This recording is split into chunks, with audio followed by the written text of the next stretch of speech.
بسم اللہ الرحمن الرحیم۔ حضرت کعب بن مالک رضی اللہ تعالی عنہ کا واقعہ بے انتہا دلچسپ اور رکت امیز ہے۔ یہ انہوں نے اس وقت خود ہی بیان فرمایا جب بوڑھے اور بینائی سے محروم ہو چکے تھے۔ فرماتے ہیں، میرا واقعہ یہ ہے کہ جس زمانہ میں میں شرکت تبوک سے پیچھے رہ گیا، اس وقت میں انتہائی خوشحالی میں تھا۔ اس سے پہلے 2 سواریاں میرے پاس کبھی جمع نہیں ہوئی تھی، اور اس جنگ میں تو 2 سواریاں بھی میں نے خرید رکھی تھی۔ رسول پاک صلی اللہ علیہ وسلم جب کسی جنگ کا ارادہ فرماتے تو عام طور پر اس خبر کو پھیلنے نہ دیتے۔ جب یہ جنگ ہوئی تو بڑی سخت گرمی کا زمانہ تھا، دور دراز اور جنگلوں کا سفر درپیش تھا اور کثیر التعداد دشمن سے سامنا تھا۔ نبی کریم صلی اللہ علیہ وسلم نے اپنے امور میں مسلمانوں کو آزاد رکھا تھا کہ جس طرح چاہیں دشمن کے مقابلے کی تیاری کر لیں، اور اپنا ارادہ مسلمانوں پر ظاہر فرما دیا تھا، اور مسلمان ان حضرت محمد صلی اللہ علیہ وسلم کے ساتھ اس کثیر تعداد میں تھے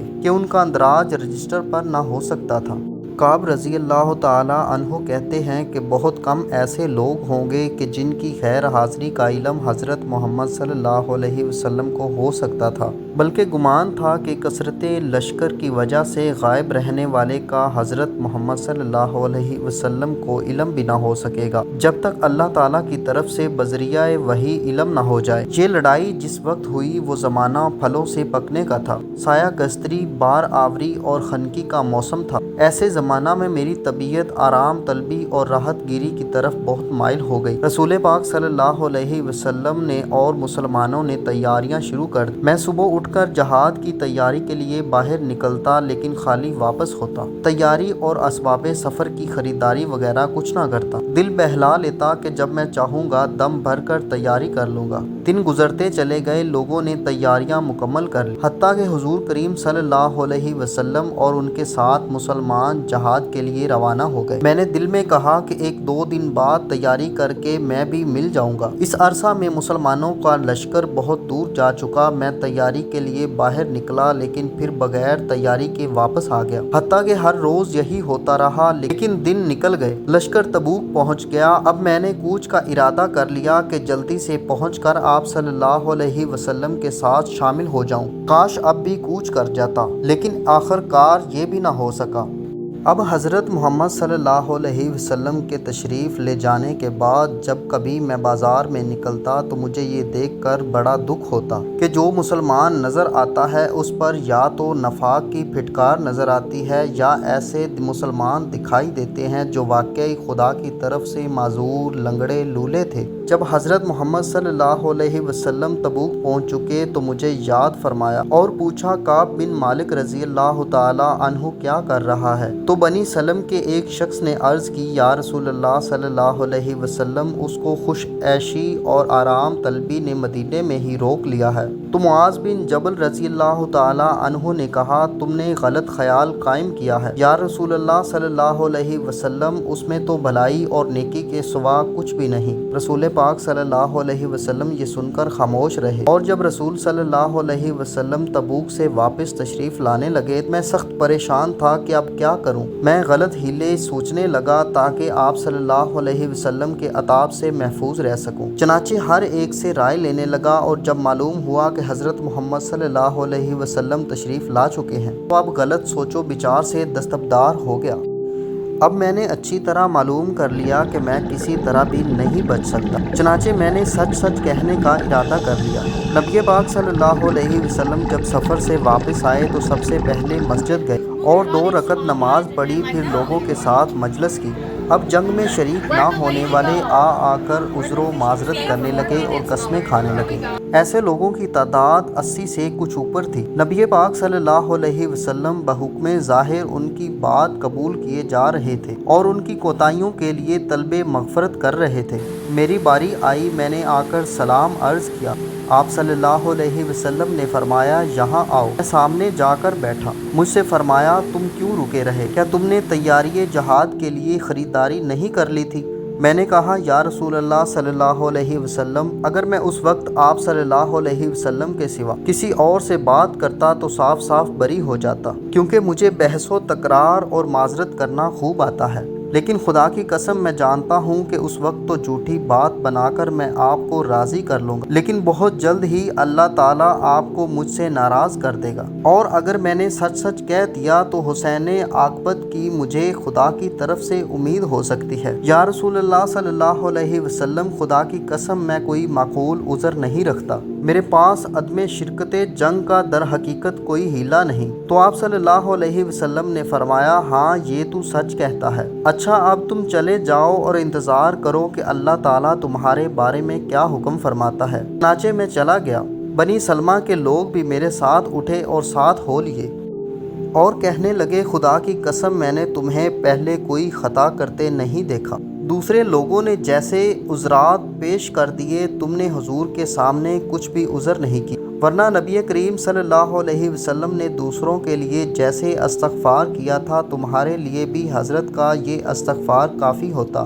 غرض کے لوگوں نے اس بات پر اس قدر زور دیا کہ میں نے ایک بار یہ ارادہ ہی کر لیا کہ پھر واپس جاؤں اور کوئی عذر تراش دوں، لیکن میں نے لوگوں سے دریافت کیا کہ میری طرح کیا کسی اور کی بھی صورتحال ہے؟ کہا، ہاں تمہاری طرح کے اور 2 آدمی ہیں جنہوں نے سچ سچ کہہ دیا ہے۔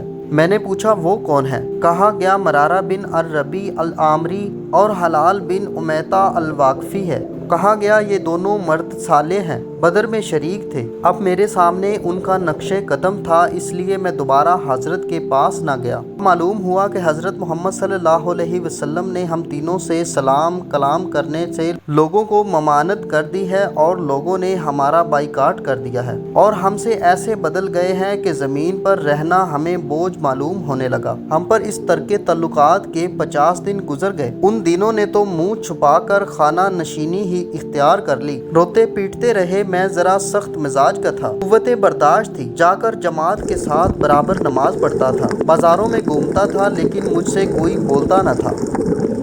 حضرت محمد صلی اللہ علیہ وسلم کے پاس آتا، حضرت محمد صلی اللہ علیہ وسلم تشریف فرما رہتے، میں سلام کرتا اور دیکھتا کہ جواب سلام کے لیے حضرت محمد صلی اللہ علیہ وسلم کے ہونٹ ہلتے ہیں کہ نہیں۔ پھر آپ کے قریب ہی نماز پڑھ لیتا، کنگھیوں سے آپ کو دیکھتا، میں نماز پڑھنے لگتا تو آپ صلی اللہ علیہ وسلم مجھے دیکھتے، میں آپ صلی اللہ علیہ وسلم کی طرف متوجہ ہو جاتا تو نظر پھیر لیتے۔ جب اس بائیکاٹ کی مدت لمبی ہوتی گئی تو میں ابو قتادہ کے باغ کی دیوار پھاند کر ان کے یہاں گیا۔ وہ میرے چچا زاد بھائی تھے، میں انہیں بہت چاہتا تھا۔ سلام کیا، باخدا انہوں نے مجھے جواب نہ دیا۔ میں نے کہا، اے ابو قتادہ، تمہیں خدا کی قسم کیا تم نہیں جانتے میں خدا اور رسول خدا صلی اللہ علیہ وسلم کو دوست رکھتا ہوں؟ وہ سن کر خاموش ہو گئے۔ میں نے خدا کی قسم دے کر بات کی، پھر کچھ نہ بولے۔ میں نے پھر قسم دی، کچھ بھی نہ کہا، لیکن انجان پن سے بولے، خدا اور رسول خدا صلی اللہ علیہ وسلم کو علم ہے۔ میں پھوٹ پھوٹ کر رونے لگا، پھر دیوار پھاند کر واپس ہو گیا۔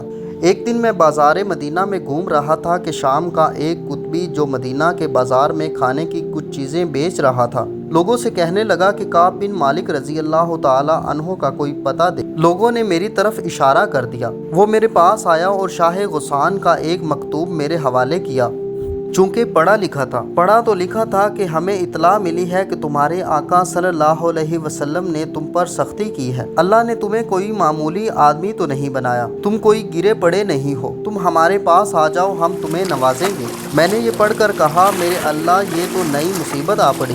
میں نے اس مکتوب کو آگ میں جھونک دیا، اور جب 50 میں سے 40 دن گزر گئے تو حضرت محمد صلی اللہ علیہ وسلم کا ایک قاصد میرے پاس آیا اور کہا، حضرت محمد صلی اللہ علیہ وسلم نے حکم دیا ہے کہ اپنی عورت سے علیحدہ رہو۔ میں نے پوچھا، کیا حکم ہے، کہ طلاق دے دوں؟ کہا، نہیں، صرف الگ رہو، قربت نہ کرنا۔ کہا کہ دوسرے دونوں کے بارے میں بھی یہی حکم ہوا ہے۔ چنانچہ میں نے اپنی عورت سے کہہ دیا کہ میکے چلی جاؤ، حتیٰ کہ خدا کا کوئی اور حکم پہنچے۔ حلال بن امیہ رضی اللہ تعالی عنہ کی بیوی نبی کریم صلی اللہ علیہ وسلم کے پاس آئی اور عرض کرنے لگی، یا رسول اللہ صلی اللہ علیہ وسلم، حلال ایک شیخ ضعیف ہے، اس کی خدمت کے لیے کوئی آدمی نہیں، اگر میں ان کی خدمت میں لگی رہوں تو آپ نامنظور تو نہ کریں گے؟ حضرت محمد صلی اللہ علیہ وسلم نے فرمایا کہ اچھا، لیکن وہ تم سے قربت نہ کرے۔ کہنے لگی، اس غریب کو تو ہلنا جلنا مشکل ہو گیا ہے۔ آپ کی ناراضگی کے دن سے آج تک لگاتار روتا رہتا ہے۔ میرے گھر والوں میں سے ایک نے کہا کہ تم بھی رسول اللہ صلی اللہ علیہ وسلم سے اپنی بیوی سے خدمت لینے کی اجازت حاصل کر لو جیسے کہ حلال کو اجازت مل گئی۔ میں نے کہا خدا کی قسم میں اس بات کی حضرت محمد صلی اللہ علیہ وسلم سے درخواست نہ کروں گا۔ نامعلوم کہ حضرت محمد صلی اللہ علیہ وسلم کیا فرمائیں۔ میں نوجوان آدمی ہوں، مجھے کسی سے خدمت لینے کی ضرورت نہیں۔ اب ہم نے مزید 10 دن گزارے اور لوگوں کے اس قطع تعلق کو 50 دن گزر گئے۔ 50ویں دن کی صبح اپنے گھر کی چھت پر صبح کی نماز پڑھ کر میں اس حال میں بیٹھا ہوا تھا جیسا کہ اللہ تعالیٰ نے اپنے کلام قرآن مجید میں فرمایا ہے، یعنی میری جان مجھ پر بھاری معلوم ہو رہی تھی۔ یہ وسیع دنیا مجھے تنگ محسوس ہو رہی تھی کہ صلا پہاڑی پر سے ایک پکارنے والے کی آواز میرے کان میں پڑی کہ وہ بلند آواز میں چیخ رہا تھا کہ اے کعب بن مالک خوش ہو جا۔ یہ سنتے ہی سجدے میں گر پڑا اور سمجھ گیا کہ اللہ نے میری توبہ قبول کر لی۔ مصیبت کا زمانہ گزر گیا۔ صبح کی نماز پڑھنے کے بعد رسول پاک صلی اللہ علیہ وسلم نے اطلاع سنا دی کہ اللہ تعالیٰ نے ان تینوں کی توبہ قبول کر لی ہے۔ لوگ ہمیں خوشخبری دینے کے لیے دوڑے۔ ان دونوں کے پاس بھی گئے اور میرے پاس بھی ایک سوار تیز گھوڑا دوڑاتا ہوا آیا، لیکن پہاڑی پر چڑھ کر آواز دینے والا زیادہ کامیاب رہا کہ جلد مجھے خبر مل گئی، کیونکہ گھوڑے کی رفتار سے آواز کی رفتار تیز تر ہوتی ہے۔ چنانچہ جب وہ شخص مجھ سے ملا جس کی آواز میں نے سنی تھی تو اس خوشخبری دینے کے صلے میں اپنے کپڑے اتار کر میں نے اسے پہنا دیے۔ بخدا میرے پاس اس وقت دوسرا جوڑا نہیں تھا۔ میں نے اپنے لیے مستعار کپڑے لے کر پہن لیے۔ میں حضرت محمد صلی اللہ علیہ وسلم کے پاس جانے کے ارادے سے نکلا۔ لوگ مجھے راہ میں جوک در جوک ملتے اور مبارکباد دیتے جاتے۔